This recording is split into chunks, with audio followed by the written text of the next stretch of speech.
नमस्कार, स्वागत है आप सभी का न्यूज अपडेट में। मेरा नाम है सिद्धांत त्रिपाठी।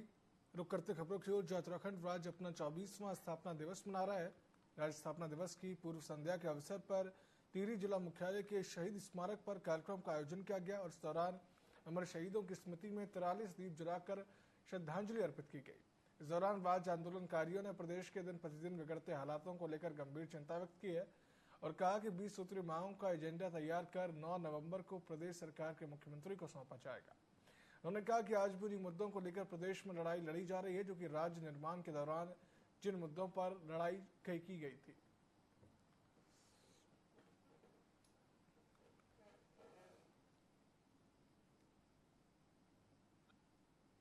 एक बड़ा एजेंडा है 20-21 बिंदुओं का।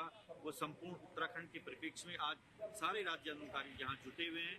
सब लोग अपनी अपनी बातों को कह रहे हैं और देर शाम तक हम एक कॉन्क्रीट ड्राफ्ट तैयार करने जा रहे हैं जो कल स्थापना दिवस पर हम नीति नियंताओं को देंगे कि वो इस पर आगे इस लाइन पर काम करे। ये हमारा उनसे आग्रह रहेगा। आज सारे साथी बैठकर एक बड़ा ड्राफ्ट तैयार करने वाले हैं। उसी पर मंथन और चर्चा और विचार विमर्श चल रहा है।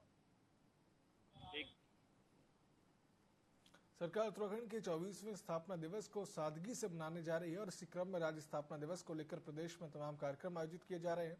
शुक्रवार को स्वच्छता अभियान चलाया गया, जहां स्वच्छता कार्यक्रम के दौरान मुख्यमंत्री पुष्कर सिंह धामी ने झाड़ू लगाकर स्वच्छता का संदेश दिया। उन्होंने कहा कि प्रदेश ने 25 सालों में बड़े विकास के आयाम स्थापित किए हैं। उन्होंने कहा है कि प्रदेश में 9 नवंबर को अपने स्थापना दिवस को धूमधाम से मनाएगा। प्रदेश ने अपने 25 सालों का सफर तय किया है।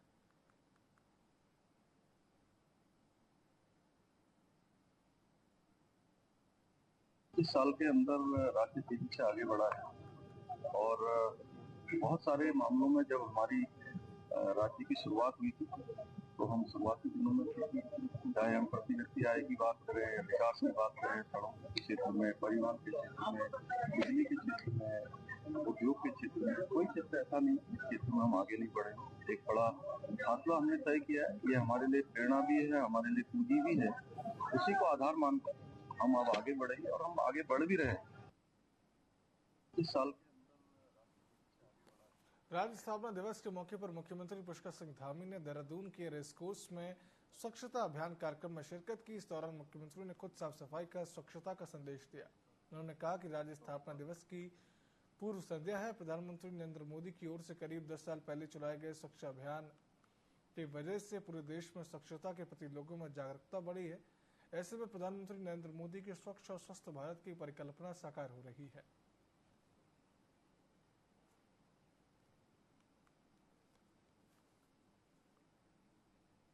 पूरे देश दुनिया के लोग यहाँ आते हैं, इसलिए हमारे राज्य में स्वच्छता होना बहुत जरूरी है। और हमारे प्रधानमंत्री जी ने जो कहा है कि 21वीं सदी का तीसरा दशक उत्तराखंड का दशक होगा, उस दिशा में हम तेजी से आगे बढ़ रहे हैं।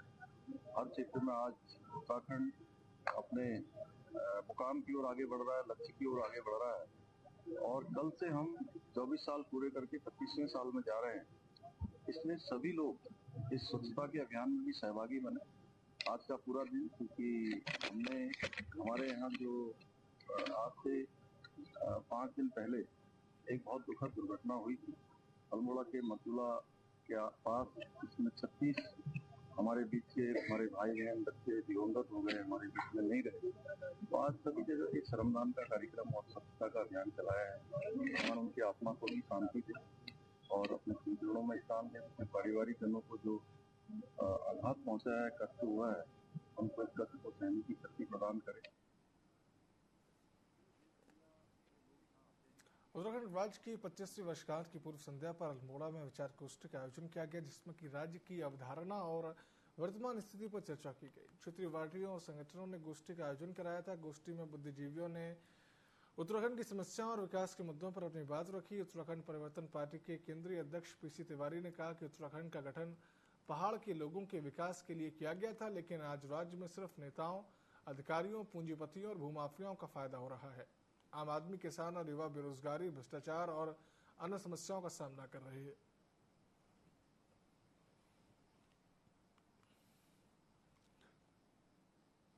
हम तो आज इस बात पर बहस कर रहे हैं कि क्या उत्तराखंड के सपने साकार हुए या उसकी अवधारणा साकार हुई।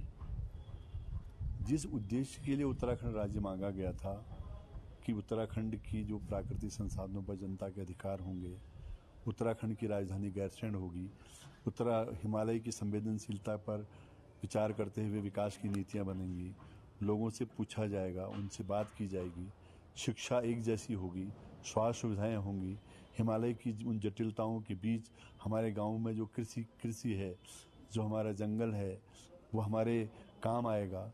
तो सारी चीज़ें आज उल्टी दिखाई पड़ती हैं। हम तो आज इस बात पर बहस कर रहे हैं। रुद्रपुर में पुलिस ने एक बार फिर मुठभेड़ में 2 बदमाशों को गिरफ्तार किया। दरअसल बदमाशों ने मॉर्निंग वॉक पर गए व्यक्ति से गले से चेन लूटने की कोशिश की और शोर मचाने के बाद लोगों को इकट्ठा होते देखकर वह भाग गए। सूचना मिलने पर पुलिस ने इलाके में घेराबंदी की, जिसके बाद बदमाशों ने पुलिस को आते देखकर फायरिंग भी शुरू कर दी। वहीं जवाबी कार्रवाई के दौरान गोली लगने से बदमाश घायल हो गए, जिनका अस्पताल में इलाज किया जा रहा है।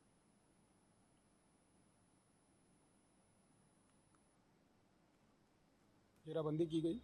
रुद्रपुर कोतवाली क्षेत्र के ब्लॉक रोड पर इन दोनों बदमाशों को घेरा गया। इन्हें रोकने का प्रयास किया गया, ये नहीं रुके और पुलिस पर फायर कर दिया। जवाब में पुलिस के द्वारा भी फायर किया गया और इन दोनों बदमाशों के पैर में गोली लगी है। इन्हें हॉस्पिटल ले आया गया है। पूछताछ के दौरान इन्होंने बताया कि बरेली और राजस्थान के जयपुर में इन पर कई मुकदमे दर्ज हैं। उधम सिंह नगर के करीब 4 चेन स्नैचिंग की घटनाओं को इन्होंने स्वीकार किया है। इनके आपराधिक इतिहास की और जानकारी ली जा रही है। टनकपुर में पत्रकारों और पुलिस जवानों के बीच तड़ागी पीपल सेशन 3 में कराए जा रहे हैं। क्रिकेट मैच में सद्भावना मैच रखा गया, जिसमें कि एक तरफ पत्रकारों की टीम थी तो दूसरी तरफ पुलिस प्रशासन के जवानों की टीम थी। यह मैच पत्रकारों और पुलिस के बीच आपसी सद्भावना और मित्रता के लिए रखा गया। इस दौरान टनकपुर सीओ शिवराज सिंह राणा ने संबोधन में कहा कि मैच पुलिस और पत्रकारों के बीच एक मित्र के रूप में मैच है और एक दूसरे के प्रति मित्रता और सद्भावना बनी रहे और पत्रकार और पुलिस मिलकर समाज में एक अच्छी सोच का प्रयास करते रहेंगे।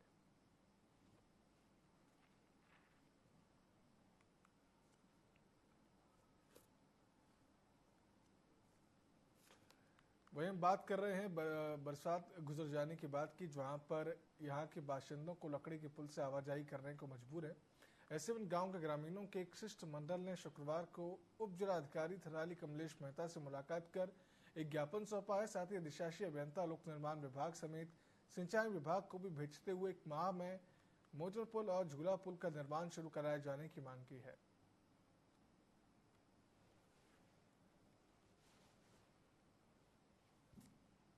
बीच में जब आपने बोला कि जब बरसात में आप कैसे जाते, तो हमने दोनों 2 साल में 23 में भी और 24 में भी 6 पुल लगाए लकड़ी के अपने पैसों से, और 6 पुल अभी 12 पुल लगा दिए उस पे अभी तक।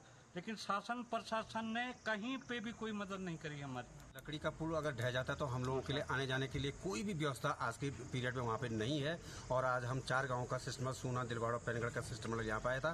प्रथम मुलाकात हमारी जो है कि अधिशासी अभियंता PWD से हुई, लेकिन उनके द्वारा भी कोई कार्रवाई आज तक उसमें नहीं की गई है। यहाँ तक कि DPR भी अभी स्टार्ट नहीं की गई है उसकी। तो बताइए, जब DPR उसकी आज 18 महीने होने के बाद भी तैयार नहीं की गई, तो हम पुल की क्या कल्पना कर सकते हैं कि पुल हमको इस बरसात में मिल जाएगा। इसलिए पुल हमें इस बरसात में मिलना तो मुझे अभी तक असंभव लगता है। बाकी अगर डबल इंजन की सरकार अगर दोनों इंजन अगर चालू कर दे तो हो सकता है कि संभावना हो सकती है, वरना हमें कोई भी ऐसा प्रतीत नहीं होता है कि उस बरसात में हमको जो है वो पुल हमको वहाँ पे मिल जाए। और वार्ता इस संबंध में हम लोगों की थी। पिछले 1.5 साल बीत जाने के बाद भी आज जो प्राणवती नदी में एक बहुत बड़ा अतिवृष्टि हुई थी और एक जो फ्लड आया था, उसमें हमारे 2-3 पुल, झूला पुल उसमें बह गया था, मोटर पुल उसमें बह गया था। और आज 1.5 साल बीत जाने के बाद भी न शासन के द्वारा वहाँ पे कोई कार्रवाई की गई, न प्रशासन के द्वारा कोई कार्रवाई की गई, न स्थानीय जनप्रतिनिधि और नीचे से लेके ऊपर तक आज पूरा भाजपा का यहाँ पे पूरा एक बहुत बड़ा, मतलब आप देखिए, प्रमुख भाजपा का है, नगर पंचायत अध्यक्ष भाजपा का था, जिला पंचायत सदस्य भाजपा का, विधायक थराली भाजपा का। और ये बात कर रहे हैं कि भाई हमारे डबल इंजन की सरकार होगी, 4 इंजन की सरकार होगी। थराली में तो सारे के सारे इंजन इन पे लगा रखे हैं। थराली की जनता ने पूरा भरोसा इन लोगों पे किया। उसके बावजूद भी आज लकड़ी के पुल से हम लोगों को आवाजाही करनी पड़ रही है, जिसमें प्रेगनेंसी अगर किसी महिला की हो जाए, वहां से वो पैदल कैसे जाएगी। स्कूली बच्चे हमारे हैं। कल परसों आपने घटना सुनी होगी की घास लेते हुए एक हमारी छोटी सी बहन वहाँ पे उसकी कैजुअलिटी हो गई और उसकी डेथ हो गई। इन्होंने एक टेम्परेरी वहाँ पे एक ट्रॉली लगाने का काम किया, जिसमें लोक निर्माण विभाग ने भी पल्ला झाड़ा किया, हमने नहीं लगाई, लेकिन उसमें भी हमारे एक आदमी की जान चली गई। इतना कुछ होने के बावजूद भी न स्थानीय प्रशासन यहाँ पे कोई हम लोगों की सुनवाई कर रहा है और न स्थानीय जनप्रतिनिधियों ने किसी ने हमारा साथ दिया। और जितना भी वहाँ पे आज भी लकड़ी के पुल से आवाजाही हो रही है वो स्थानीय ग्रामीणों ने, थराली और सूना के लोगों ने वहाँ पे बनाई और उसमें हम लोग आवाजाही कर।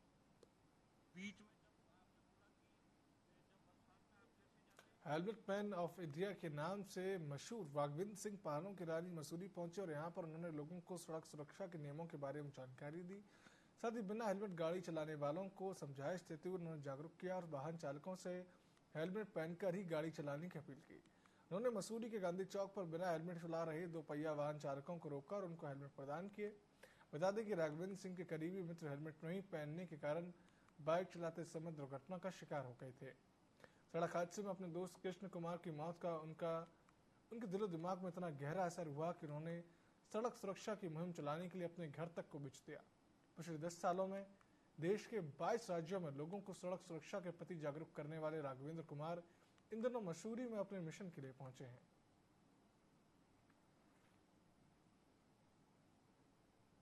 एक आंकड़ा ये बताता है कि जो जन्म के दौरान जो मौत के आंकड़े थे उससे कहीं 3 गुना भारत की सड़कों पर मौत हो रही है। और ये इसलिए हो रही है कि कोई भी परिवार हो, चाहे उस परिवार का बच्चा हो, बहुत खुशी से अपने माता पिता के साथ यहाँ घूम रहा है। और हमने सुप्रीम कोर्ट से जो 4 साल के बच्चे के ऊपर हेलमेट का कानून पास करवाया हो, वो कहीं ना कहीं बच्चों के ऊपर माता पिता या कोई भी ऐसे हेलमेट लगा ले रहे हैं, लेकिन वो बच्चे के ऊपर सर तक हेलमेट नहीं पहुंच पा रहा है।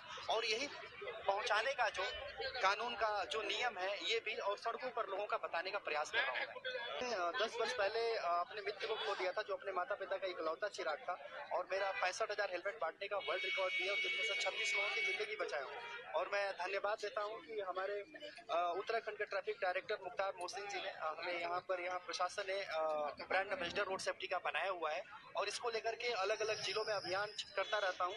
और मशाल भी कई बार हम जलाते रहते हैं, हेलमेट भी बांटते रहते हैं, क्योंकि मरने के बाद वही परिवार वाले लोग अस्थियां बहाने के लिए इस देवभूमि में आते हैं, लेकिन जब तक वो जीवित रहते हैं वो खुशियों के लिए वो प्रयास नहीं करते हैं, लेकिन उनके परिवार वाले अस्थियां बहाकर अपनी खुशी तो ले रहे हैं, लेकिन ये कहीं ना कहीं दुख की भावना है। लेकिन अगर वही लोग अगर हेलमेट्स के प्रति अगर लोग जागरूकता करें तो हमारी देवभूमि भी बहुत खुश रहेगी। युवाओं की प्रतिभा को बढ़ावा देने के उद्देश्य से अल्मोड़ा जिले में युवा महोत्सव का आयोजन किया गया। इस महोत्सव में विभिन्न विद्यालयों के छात्रों ने भाग लिया, लोक संस्कृति और कला का प्रदर्शन कर अपनी प्रतिभा का परिचय दिया। इस आयोजन का उद्देश्य युवाओं को मंच प्रदान करना, उनके कौशल को निखारना है। युवा कल्याण अधिकारी प्रशांत कुमार ने बताया है कि इस महोत्सव में चयनित प्रतिभागी राज्य स्तरीय महोत्सव में अपनी कला का प्रदर्शन करेंगे। युवा महोत्सव का आयोजन किया जा रहा है, जिसमें सामूहिक लोक नृत्य, सामूहिक लोकगीत, एकल लोक नृत्य, एकल लोकगीत, शास्त्रीय वादन, शास्त्रीय गायन की प्रतियोगिताएं आयोजित की जा रही है, जिसमें समस्त विकास खंडों से यहाँ पर प्रतिभागी प्रतिभाग कर रहे हैं। इसके पश्चात 10 से 14 तारीख के बीच में राज्य स्तरीय युवा महोत्सव का आयोजन किया जाएगा, और वहाँ पर जो प्रतिभागी विजेता होंगे वो राष्ट्रीय स्तर पर युवा महोत्सव में प्रतिभाग करेंगे। युवा महोत्सव का आयोजन किया जा रहा है। रुद्रपुर की किच्चा रोड पर एक कॉलोनी में रहने वाले लोगों ने बिल्डर के खिलाफ अनोखा प्रदर्शन किया। शहर की डायनामिक गार्डन सिटी के परेशान लोगों ने घरों पर पोस्टर लगाकर कहा, कॉलोनी में मकान बनाकर हम लोग फंस चुके हैं, ताकि कोई और इस कॉलोनी में मकान लेने से पहले सोच समझकर ही प्लान करे। कॉलोनी वासियों ने कॉलोनी विकसित करने वाले बिल्डर पर आरोप लगाया कि बिल्डर ने प्रोजेक्ट की शुरुआत में जो वादे ग्राहकों से किए थे वो आज तक पूरे नहीं हुए। कॉलोनी में रहने वाले स्थानीय लोगों ने कई बार कॉलोनी गेट पर अपनी मांग को लेकर धरना प्रदर्शन किया, लेकिन जब कोई सुनवाई नहीं हुई तो वह अपने घरों की दीवार पर पोस्टर लगा रहे हैं।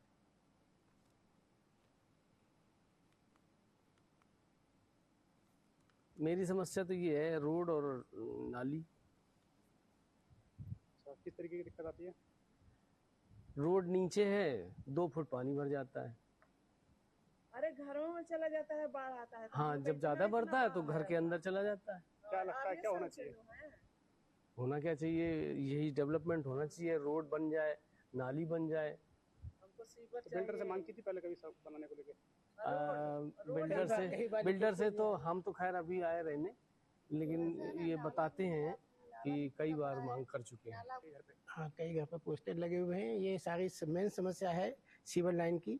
रोड की और नाली की, पार्क की सारी समस्याएं। रेरा से अपूर्ण कॉलोनी के बावजूद एक सारे डेवलपमेंट के काम कई बार बिल्डर द्वारा बताया गया है, समय भी लिया गया है कि 10 महीने में कर देंगे, लेकिन आज तक काम पूरा कोई नहीं हुआ। ये 3 काम इन्होंने बताए। एक अभी प्राधिकरण ने लिख के दिया था, अभी इन्होंने लिख के दे रखा है कि 4 से 10 महीने में काम पूरा करेंगे।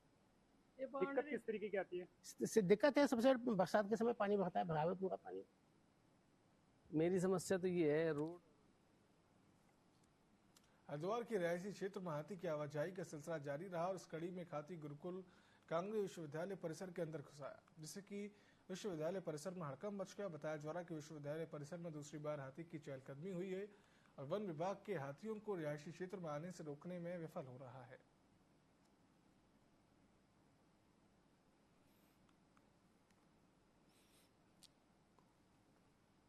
चंपावत जिले के लोहाघाट नगर में जगह जगह महिलाओं के कपड़े सिलने के लिए लेडीज टेलर की दुकानें बाहरी लोगों ओर से खोली गई हैं। विश्व हिंदू परिषद नगर अध्यक्ष अमित शाह, बजरंग दल और वेब कार्यकर्ताओं ने आरोप लगाते हुए कहा कि लेडीज कपड़ा सिलाई की दुकानों में पुरुषों की ओर से महिलाओं की नाप ली जा रही है।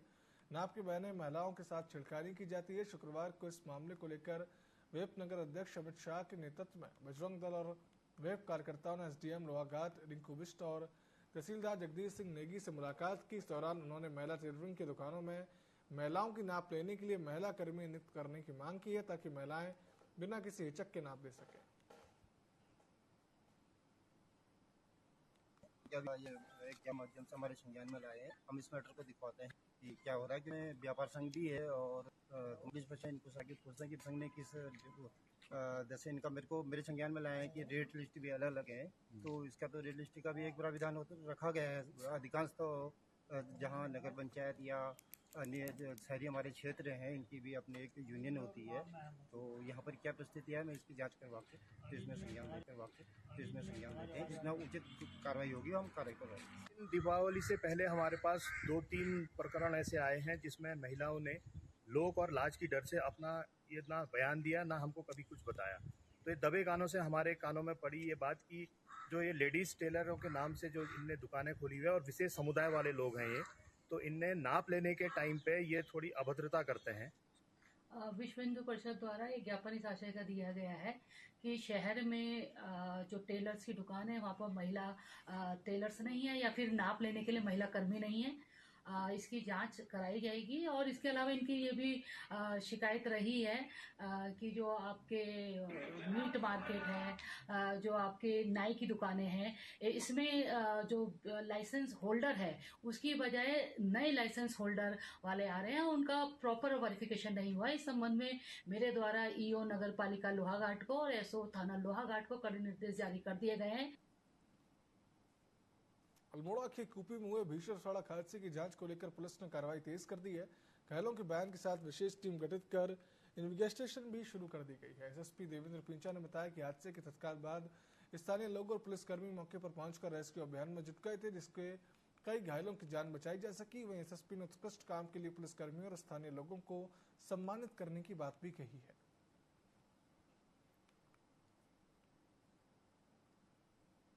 देखिए, मरचूला की जो ये घटना बस एक्सीडेंट की हुई काफ़ी ही दुखद घटना है और काफ़ी हमारे लिए चैलेंजिंग और महत्वपूर्ण इन्वेस्टिगेशन है।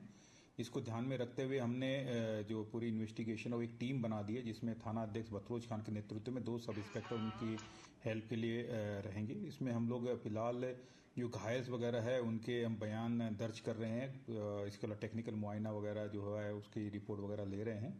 इन्वेस्टिगेशन चल रही है, जल्दी उसमें और भी हम परिणाम उसमें देखेंगे। साथ ही साथ मैं यही बताना चाहूँगा, ये घटना नो डाउट दुखद है, बहुत उसमें काफ़ी लोगों की मृत्यु हुई है, लेकिन इसमें कुछ लोगों ने जान बचाने को लेकर जो घायलों को तुरंत मदद पहुंचाई, उसमें कई सिविलियन और कुछ 1-2 हमारे पुलिस के भी कुछ जवानों ने काफ़ी अच्छा काम किया था। तो उनके भी हम लोग देखेंगे, अप्रिशिएट करेंगे उनको भी, क्योंकि विशेषकर सिविलियन और जो चौकी मरचूला के जो हमारे जवान हैं वो और साथ में सल्ट थाने के जवान अगर तक टाइमली नहीं पहुंचते तो ये घटना और भी बड़ी हो सकती थी। तो उन्होंने भी काफ़ी अच्छा काम किया, तो उनको हम अप्रिशिएट भी करें।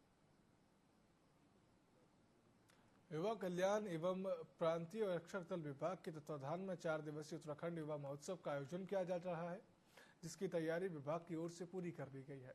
युवा कल्याण मंत्री रेखा आर्या ने प्रेस वार्ता करते हुए बताया कि राज्य स्थापना के 25 वर्ष पूरे होने पर विशेष तौर पर आयोजन को भव्य बनाने का प्रयास किया गया है। आयोजन में उत्तराखंड की संस्कृति और सांस्कृतिक विरासतों को दिखाने और उनको संरक्षित करने का संकल्प भी लिया गया है।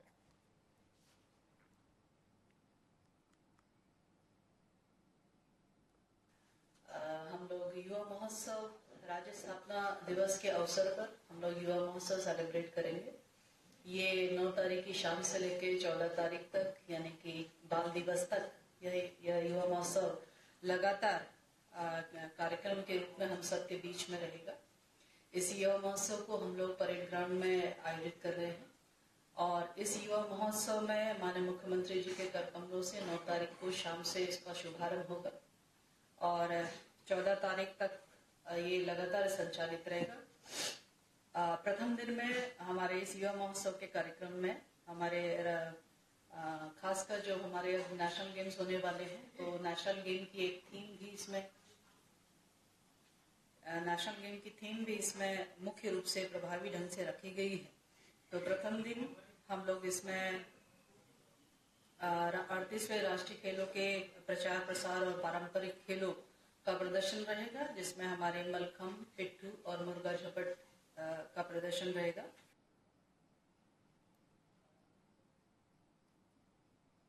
न्यूज अपडेट फिलहाल इतना ही। आप देखते रहिए TV24। शुभ रात्रि।